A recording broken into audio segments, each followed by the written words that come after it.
Alain, propos d'un Normand. L'éveil de la raison. Il y a toujours un moment où l'on sent vivement, en soi-même, la puissance propre de l'espèce humaine. Sans ces moments-là, et leur retour, la vie serait à volo. Voici comment me fut révélé le génie de l'espèce.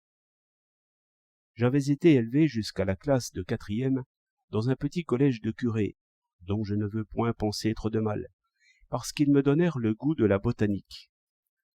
Mais je n'étais toujours qu'un jeune chien, qui cherchait des herbes. Le plus fort de nos maîtres ne savait point s'élever au-dessus de la science du chien.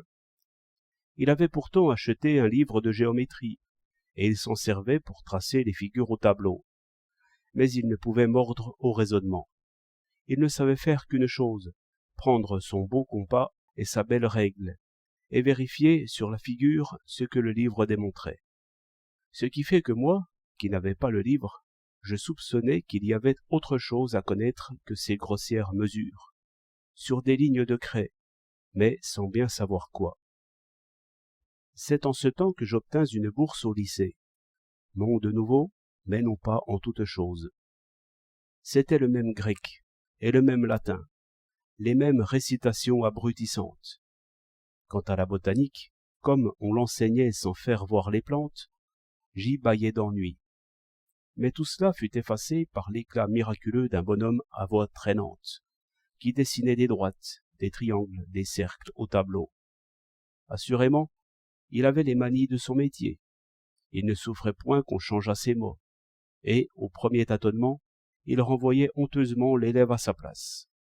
Mais tout était petit et négligeable devant la splendeur des démonstrations. Il ne s'agissait plus de vérifier par des mesures que les angles d'un triangle valaient ensemble 2 angles droits. Cet homme-là, par raisonnement, prouvait qu'il ne pouvait être autrement, et que, si nous accordions ceci, il fallait encore accorder cela.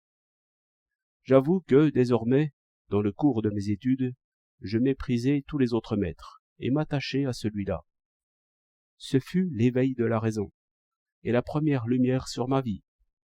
Beaucoup d'autres m'ont dit avoir éprouvé la même chose, et que de là commença leur réelle virilité. Mais que dut penser le premier héros, Thalès ou quelque autre, qui, pour la première fois, comprit au lieu de constater. Il est clair que ce feu sur la mer doit être visible pour tous ceux qui naviguent le long du temps. Oui, dans toutes les écoles, il faut que cette lumière jaillisse. Aussi, quand ils nous offrent, pour les fils d'ouvriers, leurs écoles professionnelles, je m'irriterais contre eux, si je ne me disais pas qu'ils ignorent, hélas, eux aussi, ce que c'est que comprendre. 7 décembre 1909.